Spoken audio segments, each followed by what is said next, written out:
Was a fight where he did exactly what he was supposed to do, but frankly, fans are getting sick of it. 11th round referee stoppage. Deontay Bronze Bomber Wilder defeats Johann Duhaupas. He retains his WBC heavyweight championship of the world. And what people are focused on next is who's next. Alexander Povetkin is supposed to be next. Alexander Povetkin is a former world champion himself, the #1 contender, WBC mandatory for Deontay Wilder. But Deontay Wilder has found a way to squeeze in 2 voluntaries, one against Eric Molina, and I guess he found some extra sneaky way to sneak this one in against Johann Duhaupas, in which a fight he made $1.4 million.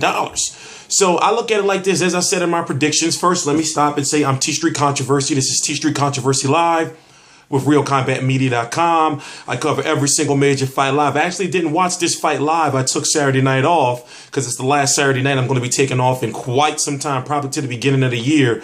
But in my opinion, the stoppage was somewhat a little premature, just a tiny bit premature, because earlier in the fight, Deontay Wilder was fighting in bursts. Now, outside of the jab and the straight, it will be portions in the fight where he just will go on an onslaught and release 5 to maybe 8 punches on Duhaupas. And then in the 11th round, he did it one more time, Duhaupas being a little gassed out and not defending himself or throwing back. The referee stops the fight, but Duhaupas was never hurt.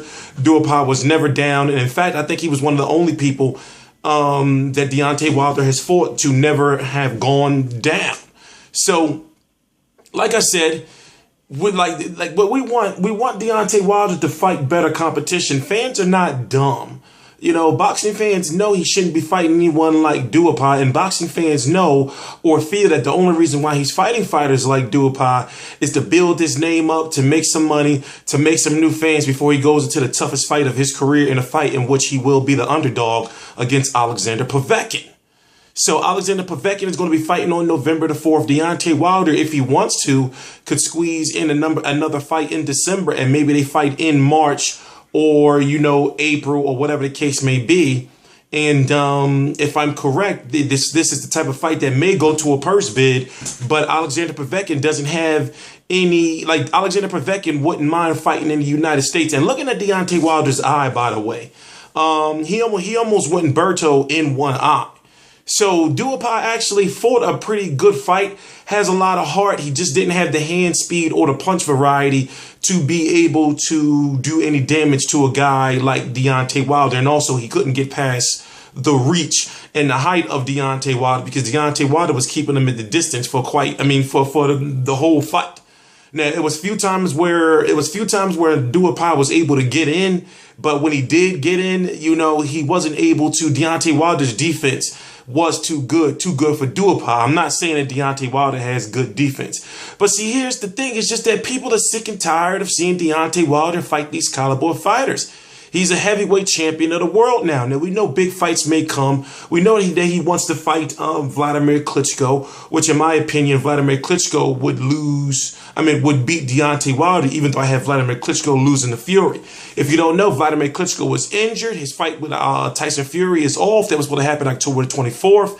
And now what we want to do is we want to hear from Deontay Wilder and see what he has to say. Like I said, we know he wants to fight Klitschko, but who doesn't want to fight Klitschko? That's just like fighters who call out Floyd Mayweather. It's like, we know you want to fight him, but really, will you get into the ring with him? Or, well, I know there are fighters that would get into the ring with Floyd, but I think, when it comes to Deontay Wilder, would he really get into the ring with Klitschko, and would his handlers allow it? So let's see what Deontay Wilder has to say. And he did beat up Johann Duhaupas. It's just that I don't feel that he should have went to the 11th round with a guy like this, even though Duhaupas is ranked number 11 by the WBC. I feel that he should have knocked somebody like this out early, but it was good to actually see him go a little deep into the fight until the 11th round, because I got to see, how his conditioning was, how his stamina was, and how his eye was going to hold up, and how he, it was one hook he hit him with where he just was jumping into the hooks. But let's hear what Deontay Wilder has to say.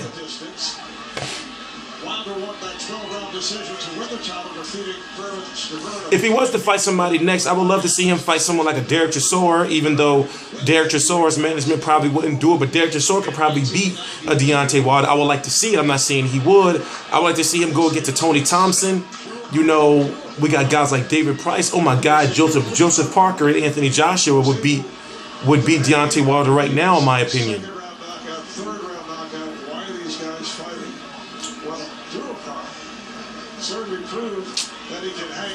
Let's see what Deontay Wilder has to say. But like I said, it's just that, you know, now, okay, for one, he's fought in January. He fought in June. And now he's fighting in September. So there's 3 fights this year. Can he squeeze in one more in December? Or, you know, in January since in my opinion, Alexander Povetkin is fighting a much more tougher opponent than Duhaupas and Maurice Wach. So it's just like, you know, like watching these fights, watching these Deontay Wilder fights and seeing that he has the green belt, the one with Muhammad Ali and Joe Louis and all them on it. It just makes me think like, God damn it, fight somebody worthwhile. It's like you fought Bermain Severn. Okay, all right. You fought Eric Molina. Okay, all right. But then you come in, you respond back with a Duhaupas and you expect fans not to be pissed off at you. Or instead of saying bomb squad, saying bum squad. But you know, Deontay Wilder is good. He's a former Olympian, but it's just that fans just want more. We just want more. We're sick and tired of seeing him fight these part-time cab drivers or whatever the hell they are. Let me see if I can fast forward so we can hear what Deontay Wilder has to say. By the way, please subscribe. I cover every single major fight live. This one I didn't. You know, last Saturday night I'm going to have off for a while. So I figured, you know, well, I'm going to be in the house to watch Matisse versus Postol, Broner versus Alak Herdiev, and let's see what Deontay Wilder has to say. By the way, please subscribe.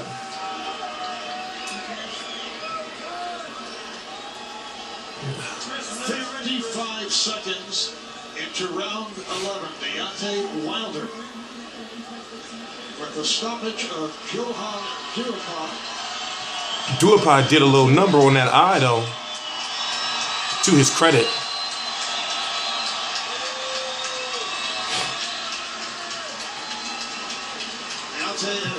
Deontay and his daughter in the ring. I just want to hear his post-fight interview.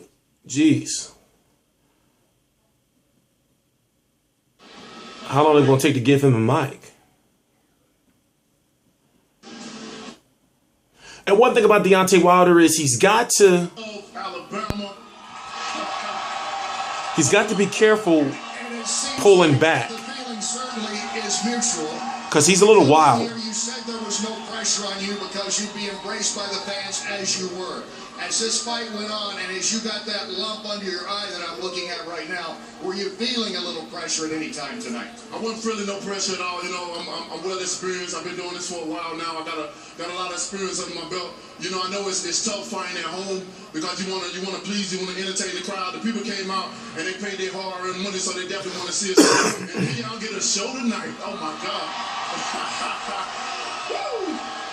Did Johann do some things that may have surprised you because you came in here as a big favorite? He did everything we expected him to do. We knew he was tough. We knew he was mentally tough. We knew he was going to come. That's why I tell people you can't criticize nobody you don't know. The most scariest people are the ones you don't know of. Them the most dangerous ones and not tough. Of course you're going to say that. You got to give him, he got a hell of a chin as well too. And that's what it's all about, coming in here.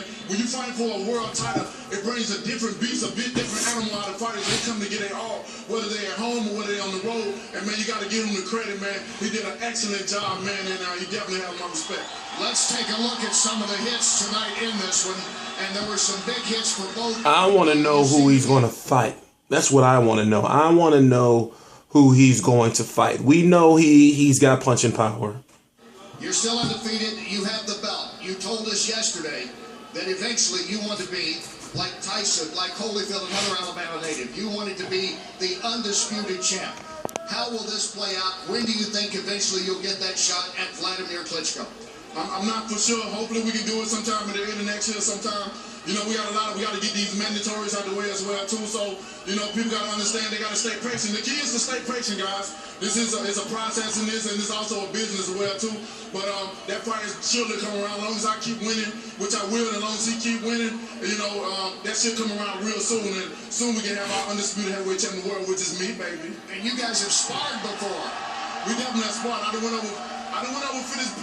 to finish some plus round with the Klitschko. So you know, I'm a younger guy, so the more time passes by, that's an advantage for me. You know, I feel so. You know, tonight, each and every fight, I prove a little bit more about what people don't know about me. Of course, I can take a punch. Of course, I can box, and I can fight in the inside too. I'm a hell of a fighter in the inside. A lot of people don't know that, but you know, I displayed a lot tonight, and I showed a lot, and I like to thank my opponent. Spitting all on Kenny Rice. Due to his toughness. Without his toughness and ability to keep coming, I wouldn't be able to display what I had. Thank you very much. Congratulations, Deontay. I love you, Alabama! Marv. RK. Like I said, until he starts fighting better competition, like we can hear him say he wants to fight a Klitschko. We can hear him say, you know, Alexander Povetkin. He actually didn't say Povetkin's name, but we all know the deal. We want to see him fight better competition, and we're sick of the bullshit fights. It's simple as that. There's no better way to put it. T Street Controversy Live.